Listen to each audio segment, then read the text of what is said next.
Hello, and welcome to our presentation. This is Dr. M.S. Raunak, and I'm here with my research colleague, Dr. Megan Olsen. We are going to discuss a perspective and guidelines about using metamorphic testing for both simulation model verification and validation. As the title suggests, we will present this V&V activity as a continuum in the domain of simulation modeling and execution.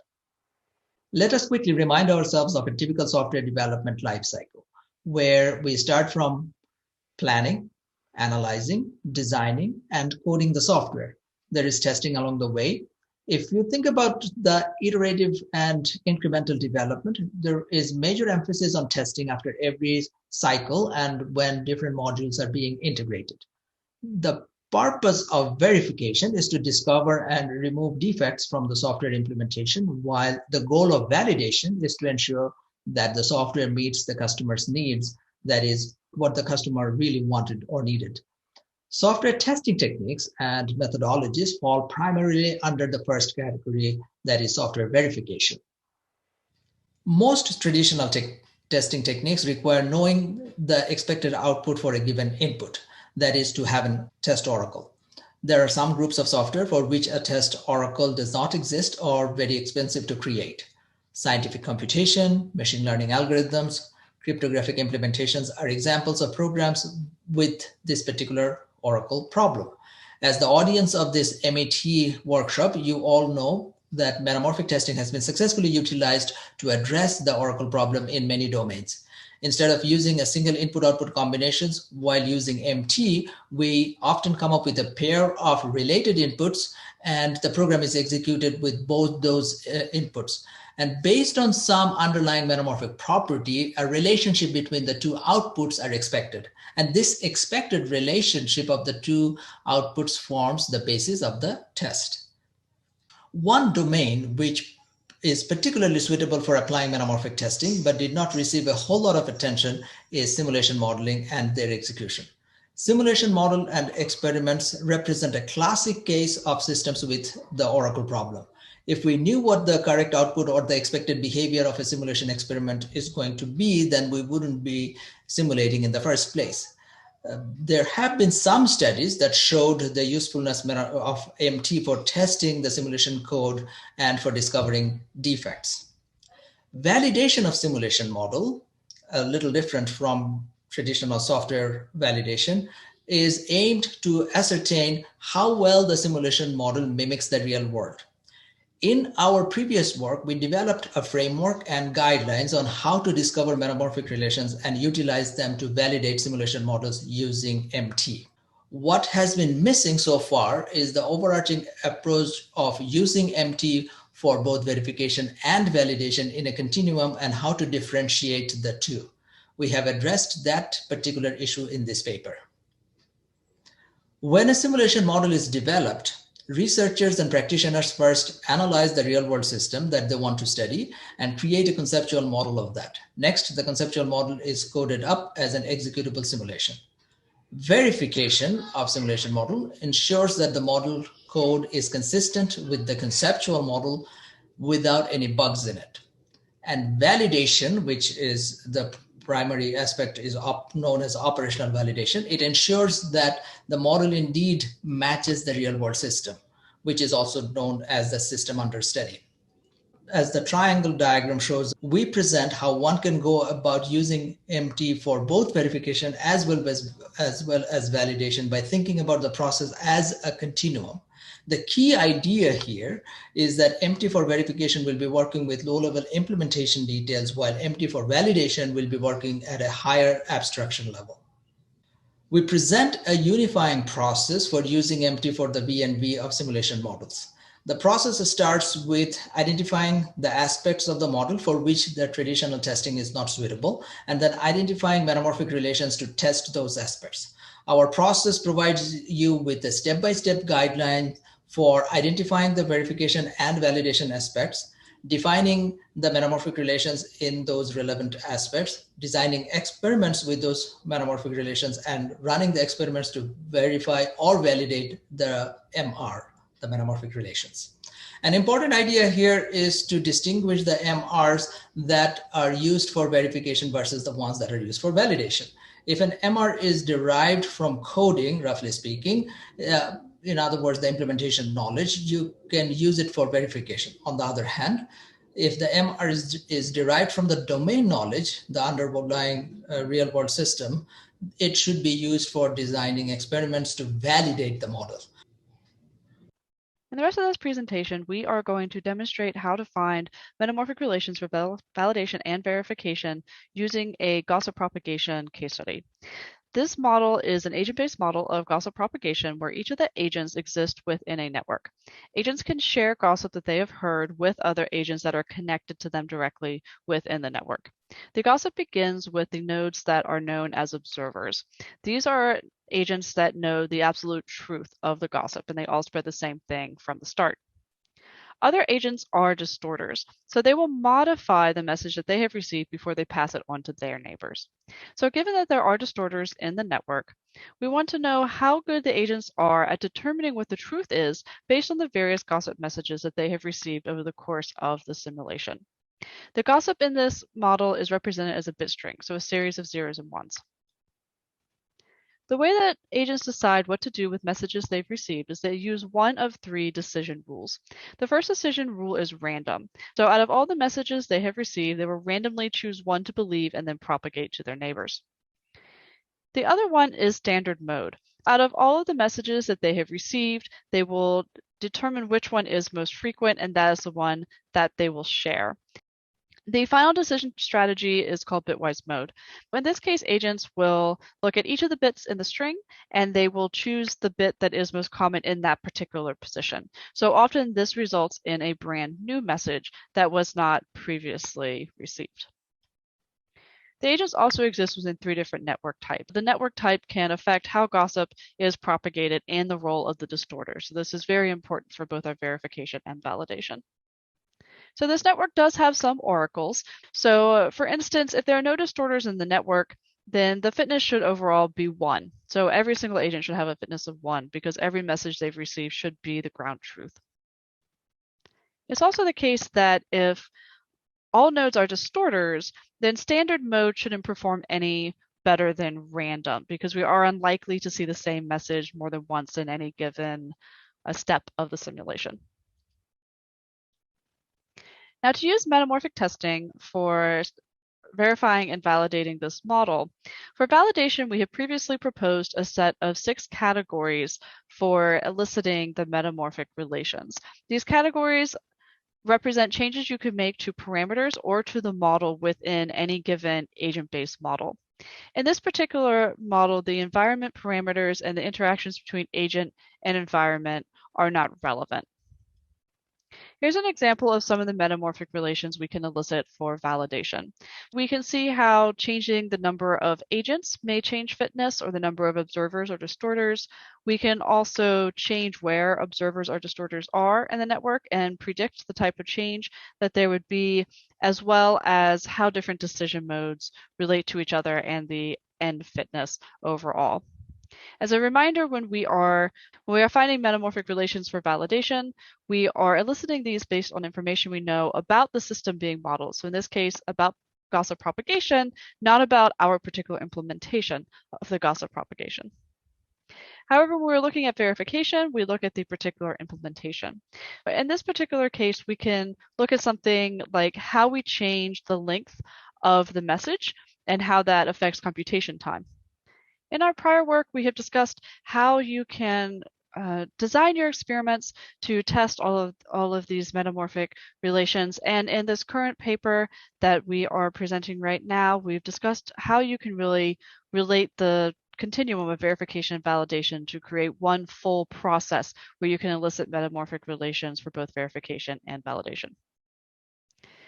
In this presentation, we've discussed the general process of eliciting metamorphic relations for both verification and validation within the continuum for simulation validation. We've given a general idea of the guidelines and process, and there's more information in our other papers. We also gave you a brief idea of the case study. Full information is in our journal paper from March 2019 on the validation, and verification information is in this MET paper. Thank you very much, and we'd love to take any questions. Okay. So now let's start the Q&A session about this paper. So first of all, I see a comment about the keynote speech actually, but it is related to this paper. So maybe we can start to discuss about this point first. So I'll read it aloud for the attendees. So the comment raised by Melvin, the one appealing part of MT, which is hidden behind the imposing name, is that it can be extremely intuitive to apply. For example, in a climate simulation, most any climate scientist should be able to come up with a valid MRs, even if he has no coding experience. Of course, someone still has to implement this task. But being able to combine the knowledge of the tester and topic expert so easily is an advantage. So, and I think this is related to this work because this work is about simulation. So I leave the time to the authors. We have two authors in our Q&A session, so they will together to uh, give us uh, give us a detailed discussion about this point. Yeah, so as you just saw in our presentation, we're working very much on how we apply metamorphic testing to simulation. And we started off looking at validation as opposed to verification, since validation is a very hard problem in simulation. And quite often you need the expertise of somebody who understands the system that you're studying. So the example from the chat was climate change, climate simulation. And so traditionally, you would have somebody with that kind of expertise helping in some way to validate your simulation, maybe at it and saying, oh yeah, it looks about right, and these pieces are right. And so we actually find that this pairs very well with metamorphic testing because creating those metamorphic relations, especially for validation in simulation, is very much about, do you understand the system that's being studied? Do you understand the system you just built a model on? And if you make some change to that system, how would you expect the output to change in this model? What change would you expect in the real world system from making that change to an input or by the way the system's set up? And so for simulation in particular, the expert on the system who may know nothing about models, may know nothing about computer science, can certainly come up with those metamorphic relations, which then the person who's building the model can implement the actual tests to run on the simulation. So we completely agree with Melvin's point about that, and it's certainly been our experience in looking at validation for simulation that the expert in the system being studied as opposed to the researcher building the model can come up with those metamorphic relations. And we have also seen a byproduct of this approach where you have the system modeler, the domain expert, as we call them, and the simulation modeler who may or may not be necessarily the domain expert. So when they both come together and the domain expert is actually pointing out what kind of changes in the input or in the model should be producing, what kind of output of the simulation that are being executed. And if there is ever a mismatch, it's not necessarily that you are only discovering model deficiency or model defect. Sometimes you are actually enhancing the understanding by finding out the difference between the assumptions that you have made in the model versus what the domain expert knows to be true in the real world. So this actually goes beyond simply looking for defects in your model or deficiency in your model, and it can help to understand better whether you have modeled the real world that you are modeling through for your simulation the way you are trying to model it. So that's an added advantage of applying metamorphic testing for these kind of verification and validation.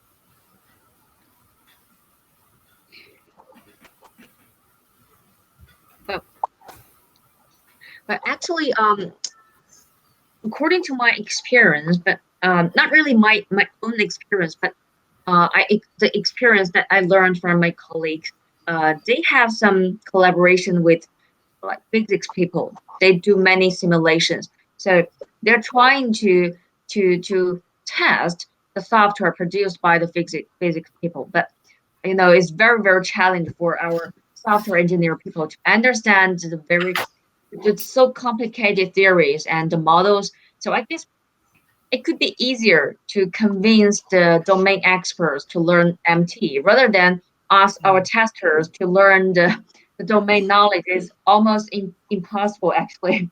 And even if we come up with MRs and uh, they don't acknowledge that this is correct and it is incorrect MR. Sometimes we come up with an MR and try to test the software and telling them, okay, we found some problems, and they say, oh, you have misunderstood our model, and it's not a bug. It's something that maybe the model is not perfect or whatever.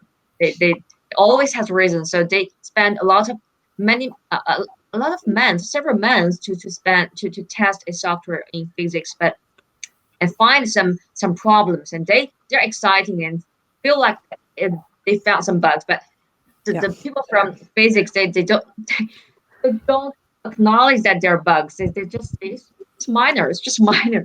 So according to this experience, I think it's very difficult to convince the domain experts to accept uh, this testing technique as well, to accept the testing result. Yeah, I think that builds on a little bit Melvin's other kind of question comment in the chat, right? Is this difference between validation and verification? Because I think that especially for simulation models, when you're trying to verify the simulation, right? We're trying to test that we actually implemented the model that we tried to design. That really needs to be done by somebody who understands the model that's being built. So someone who's the software engineer, the computer scientist, the model builder, because at that point you're looking more at kind of like the nitty-gritty of how it was implemented. So you need to have some understanding of the implementation decisions at the verification stage. So in some ways, you almost need some type of collaboration there, right? So the person who understands the system that you're studying can very much help with the validation MRs. So figuring out like what are these expected changes to the system, or when could you make some change that you would expect no change in the output, right? But then once you're looking at that verification and how it was implemented, well, if you don't know anything about how it was implemented or what it means to implement, it's going to be very hard to write those MRs. So depending on kind of who is willing to take on this new interesting idea, maybe you're using MRs for validation, maybe you're using it for verification. I think generally people building the model are going to have to understand the system they're studying enough to implement that conceptual model that was designed for that system. So they could create some MRs for validation, right? They're not going to understand the system as well as the expert in that system, but they could at least come up with some things and then run them by that expert. So I think you have a little bit of flexibility on how you have that kind of collaboration between the expert in the system being studied and the expert in how you're actually building that model. Yeah, I fully agree. Actually, because we have limited time for the keynote speech. Actually, I have other comments about the keynote speech, especially about the MR generation. We now have the paper boom in MT actually, especially in AI, and I also see some bioinformatics people accept this concept, this technique. We have paper boom, but these are all from the academic people can accept MT because they can easily produce paper, so they accept it. But for industry people or for people from very different domains, they don't want. So for academic people, when we want to generate, when we want to publish a paper, we want to have very sophisticated MRs. We want to have an MR with full of aspirations. But I think for industry people, they don't want this kind of thing. They want general MRs. They want MRs with